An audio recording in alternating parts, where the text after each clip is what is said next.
आज हम BA part third के प्रश्न पत्र आधुनिक भारत के इतिहास के एक महत्वपूर्ण टॉपिक धन निष्कासन का सिद्धांत पर चर्चा करेंगे। आधुनिक भारत के इतिहास के आर्थिक पहलुओं में से एक है। भारतीय राष्ट्रवादी आंदोलन को प्रेरणा देने वाले महत्वपूर्ण कारणों में से एक है धन निष्कासन का सिद्धांत।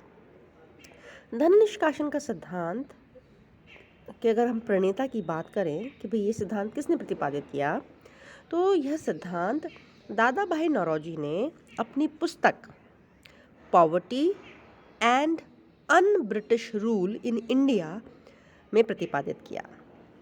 दादा भाई नौरोजी ने अपनी पुस्तक poverty and un British rule in India नामक पुस्तक में धन निष्कासन का सिद्धांत drain of wealth, theory of drain of wealth का सिद्धांत पहली बार प्रतिपादित किया। तो सबसे पहले तो हम ये देखें कि धन निष्कासन का क्या अर्थ है। तो जो मोटा मोटा अर्थ है, मूल रूप से जो मतलब है इसका, वो ये है कि भारत का धन, भारत की पूंजी का इंग्लैंड जाना और उसके बदले में भारत को कुछ भी न मिलना। भाई, दो देशों के बीच कोई आदान प्रदान होता है, आप कोई चीज़ दोगे तो बदले में आपको कुछ मिलेगा। मध्यकाल तक भारत यूरोप के साथ व्यापार किया करता था, पहले स्थल मार्ग से फिर जल मार्ग से भी। तो भारतीय वस्तुएं यूरोप जाया करती थीं और उसके बदले में अथाह धन, विशेष रूप से सोना, भारत आया करता था। लेकिन अंग्रेज़ व्यापारी बनकर भारत आए, भारतीयों की फूट का लाभ उठाया और यहाँ पर राज करने लगे। और उन्होंने एक ऐसा दुष्चक्र चलाया जिसके माध्यम से भारतीय वस्तुएं और भारतीय पूंजी इंग्लैंड पहुंचने लगी, लेकिन बदले में भारत को कुछ नहीं मिल रहा था। इसीलिए इसे ड्रेन कहा जाता है कि यहाँ से धन ड्रेन हो रहा है, निष्कासित हो रहा है ना। तो ये है धन निष्कासन का अर्थ। और धन निष्कासन ने भारतीय अर्थव्यवस्था पर बहुत ही घातक प्रभाव डाला। आज तक जो भारत की विकासशील देश बना हुआ है ना, उसमें एक महत्वपूर्ण भूमिका थी धन निष्कासन के सिद्धांत की। आज आप लोग ड्रेन ऑफ वेल्थ की बात दूसरे संदर्भों में कभी कभी पढ़ते हैं, जैसे कि मल्टीनेशनल कंपनीज आती हैं इंडिया में और वो भी यहाँ से भारतीय पूंजी को ले जाती हैं।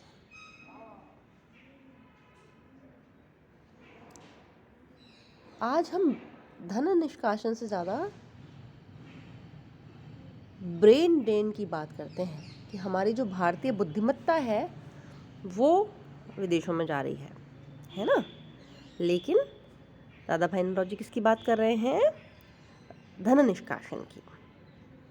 तो ब्रिटिश शासनकाल में वह धन जो भारत से बाहर भेजा जाता था और जिसके बदले में भारत को कोई आर्थिक या व्यापारिक प्रतिफल प्राप्त नहीं होता था, उसी को राष्ट्रीय नेताओं द्वारा धन की निकासी की, धन निष्कासन की, ड्रेन ऑफ वेल्थ की संज्ञा दी गई। जबकि ब्रिटेन इस धन को भारत से अप्रत्यक्ष भेंट मानता था। प्लासी के युद्ध से पहले भारत का निर्यात, मतलब भारत जो चीज़ें बाहर भेज रहा है, उसके आयात के मुकाबले कहीं अधिक था। मतलब हम मंगवाते कम थे, भेजते ज़्यादा थे। फलतः विभिन्न देशों से सोने और चांदी के रूप में धन भारत आया करता था। इसीलिए तो भारत सोने की चिड़िया कहलाता था। किंतु प्लासी के युद्ध के बाद स्थिति उल्टी हो गई। ईस्ट इंडिया कंपनी के माध्यम से इंग्लैंड का भारतीय अर्थव्यवस्था पर अधिकार हो गया और भारतीय धन इंग्लैंड जाने लगा। ईस्ट इंडिया कंपनी भारत से जितना राजस्व प्राप्त करती थी उसी धन से वस्तुएं खरीदकर बाहर भेजती थी। मतलब भारत में उनका शासन हो गया, तो यहाँ से वो कर प्राप्त करती है भारतीय जनता से, और उसी कर से सामान खरीदा और इंग्लैंड भेज दिया। तो उनकी जेब से तो कुछ खर्च ही नहीं हुआ ना, हमारा ही धन और हमारी ही चीज़ें। इस प्रकार निर्यातित वस्तुओं का मूल्य व्यक्तियों को तो प्राप्त होता था, भाई जिससे आप चीज़ खरीद रहे हो उसको तो पैसा मिल रहा है, किंतु देश का, भारत देश को नहीं प्राप्त होता था। ठीक है। राजस्व के अधिशेष के अलावा भाई जो एक्स्ट्रा इनकम हो रही है उनको कर से, जो राजस्व प्राप्त हो रहा है उनको, तो प्रशासन में जो खर्चा हो गया, उसके बाद जो बचा उसे बोलते हैं अधिशेष। राजस्व के अधिशेष के अलावा कंपनी को अन्य कई स्रोतों से भी धन प्राप्त होता था, जैसे भूमि कर प्रणाली से होने वाला लाभ, कंपनी के अफसरों को बड़े बड़े वेतनों के रूप में प्राप्त लाभ, कंपनी के कर्मचारियों द्वारा भारतीयों से वसूला गया धन। इस समस्त प्राप्त धन को कंपनी पुनः भारत में पूंजी के रूप में लगा देती थी और निर्यात योग्य वस्तुओं को खरीदकर बाहर भेज देती थी। इस पूंजी के बदले भारत को कोई भी धन प्राप्त नहीं होता था। धीरे धीरे अन्य कई और तरीकों से, कई अन्य मदों से भी भारत से धन ब्रिटेन जाने लगा, जैसे ईस्ट इंडिया कंपनी के भागीदारों को मिलने वाले लाभांश। मतलब ईस्ट इंडिया जो कंपनी थी वो एक जने की कंपनी थोड़ी ना थी, है ना, उसमें कई सारे शेयर होल्डर्स थे, तो शेयर होल्डर्स को डिविडेंड मिला करता है, तो कंपनी फ़ायदे में चल रही थी। तो कंपनी का जो डिविडेंड था वो इंग्लैंड में बैठे हुए कंपनी के निवेशकों को मिलता था, तो वो भी हमारे यहाँ से तो धन का निष्कासन ही हुआ ना, हमारा तो कुछ, उसके बदले में हमें तो कुछ नहीं मिल रहा ना। विभिन्न सैनिक और असैनिक व्ययों, विदेशी पूंजी निवेश पर दिए जाने वाले ब्याज, भाई भारत में रेलवे का विकास करना है तो ईस्ट इंडिया कंपनी ऋण ले रही है इसके लिए, उस पर जो ब्याज दिया जा रहा है वो सब भी तो हम ही चुका रहे हैं ना, तो वो भी एक धन निष्कासन का एक स्वरूप था। इस प्रकार से धन के निकासी से पहले से चली आ रही भारतीय अर्थव्यवस्था का स्वरूप पूरी तरह से बदल गया। वस्तुतः ब्रिटिश शासन का चरित्र ही पूर्ववर्ती शासकों से भिन्न था। भाई ब्रिटिश शासन अलग तरह की शासन व्यवस्था थी। इससे पहले मुगल आए, उनसे पहले तुर्क आए, अफगान आए, वो लोग भारत में ही बस गए। वो अपनी अतिरिक्त आय को बाहर नहीं भेज रहे थे, वो अपनी सारी आय यहीं से कमा रहे थे, यहीं पे खर्च कर रहे थे। लेकिन अंग्रेज जो थे वो भारत से कमाकर ब्रिटेन में भेज रहे थे। अभी तक भारत में स्थापित राज्यों के आर्थिक हितों का केंद्र चूंकि भारत में ही था, अतः तब शासकों को शोषण, भले ही शासक शोषण कर रहे हो, लेकिन उसके बावजूद भी जनता के आर्थिक हितों की तरफ शासक को ध्यान देना ही पड़ता था। लेकिन ईस्ट इंडिया कंपनी के शासनकाल में आर्थिक हितों का केंद्र देश के बाहर रहा। अब शासकों को भारतीय जनता के हितों की चिंता करना जरूरी नहीं था।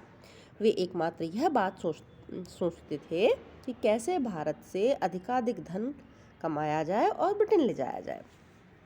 भारतीयों ने निष्कासन की इस पद्धति को कुछ देर से समझा। ठीक है, सबसे पहले दादा भाई नौरोजी ने धन निष्कासन की प्रक्रिया और प्रभाव के दूरगामी महत्व को समझकर भारतीयों को इससे अवगत करवाया। उन्होंने अपनी पुस्तक poverty and un British rule in India में धन निष्कासन की संपूर्ण प्रक्रिया का विस्तार पूर्वक ढंग से विश्लेषण किया।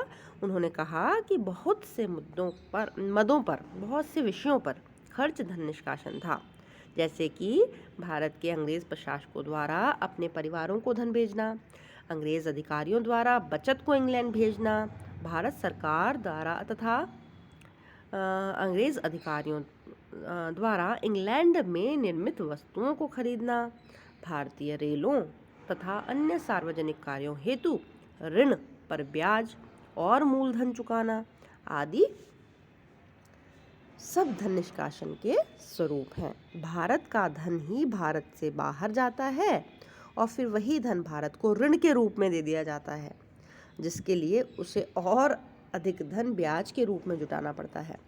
यह एक दुष्चक्र है जिसे तोड़ना कठिन है। ये किसका कहना था? ये दादा भाई नौरोजी का कहना था। अब धन निष्कासन की अगर हम मात्रा को देखें तो भारत से धन निष्कासन कितनी मात्रा में होता था, इस संबंध में विद्वानों ने अलग अलग आंकड़े दिए हैं। जॉर्ज विग्नेट का अनुमान था कि 1834 ईस्वी से 1851 ईस्वी तक 42,21,611 पौंड प्रतिवर्ष धन का निष्कासन होता था। विलियम डिग्बी इस विषय पर काम करने वाले बहुत बड़े विद्वान हैं। उनके अनुमान के अनुसार 1757 ईस्वी से 1815 ईस्वी तक यह राशि 1000 मिलियन पौंड थी। दादा भाई नौरोजी, जीवी जोशी और आर.सी. दत्त जैसे भारतीय राष्ट्रवादियों ने 1883 ईस्वी से 1892 ईस्वी तक के 10 वर्षों में यह राशि 359 करोड़ बताई है।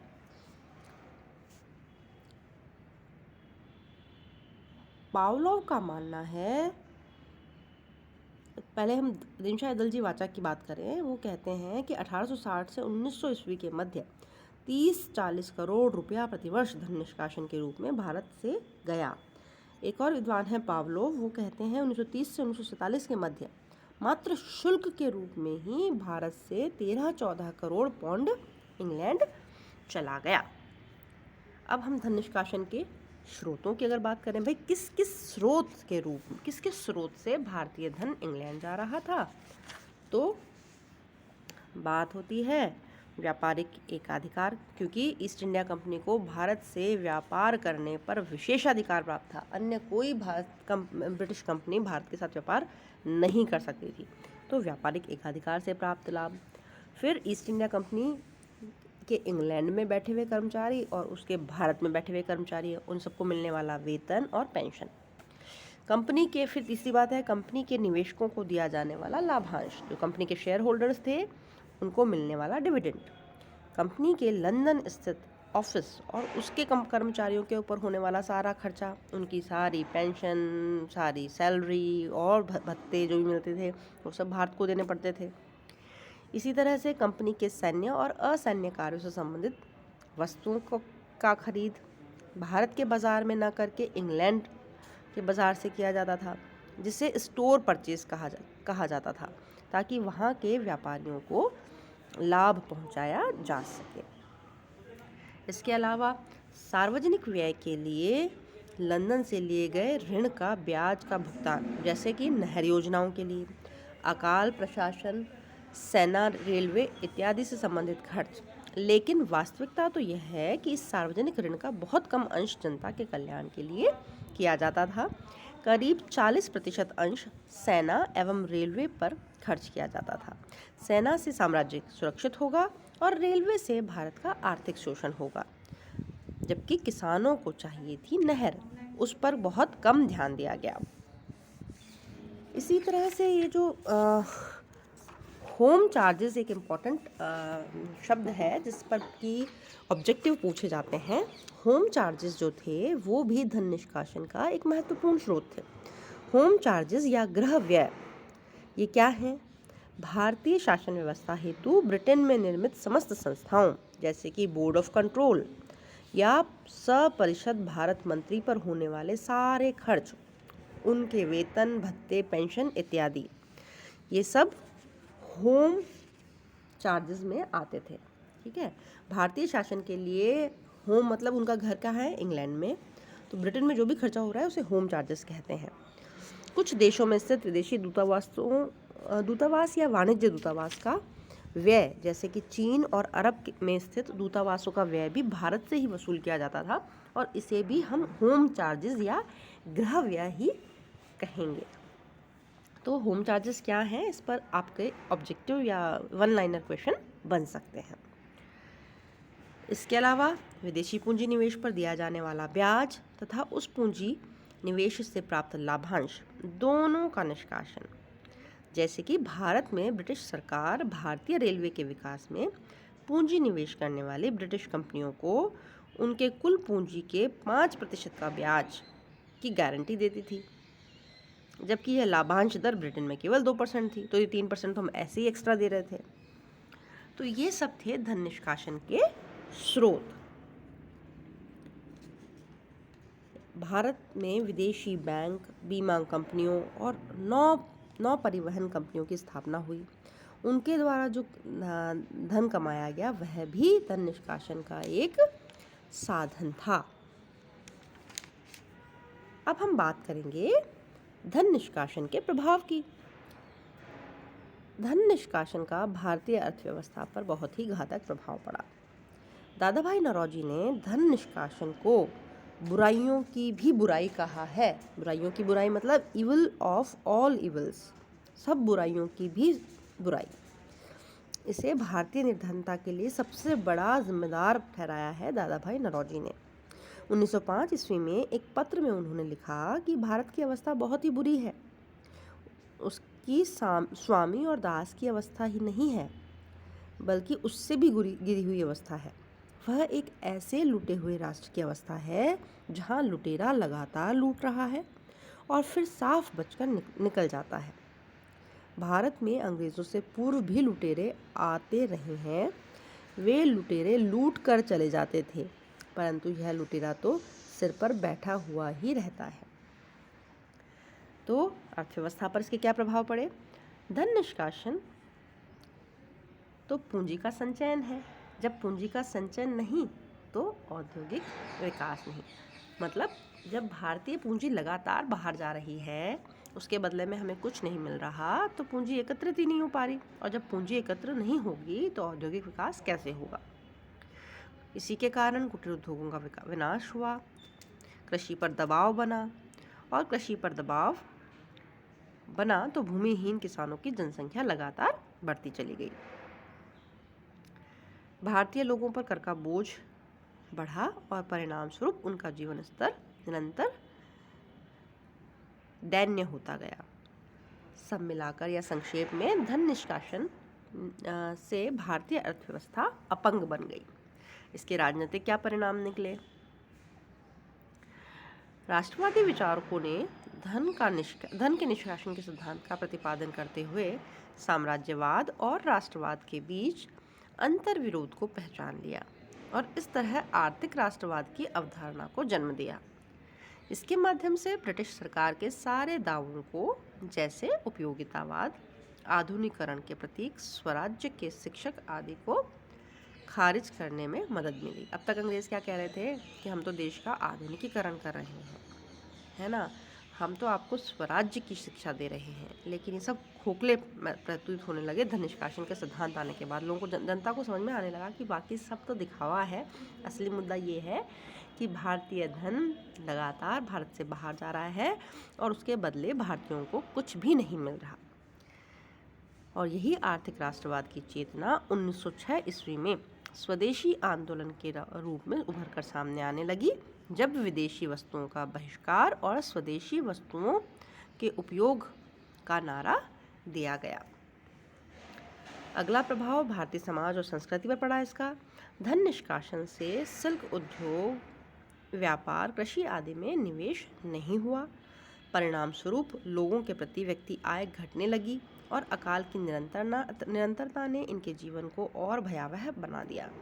परिणाम स्वरूप यूरोप के अन्य राज्यों के सापेक्ष भारत के अन्य राज्यों के सापेक्ष जीवन स्तर और जीवन प्रत्याशा दोनों घटी और यही शोषित लोग कालांतर में भारतीय राष्ट्रवाद के सामाजिक आधार बनकर उभरे।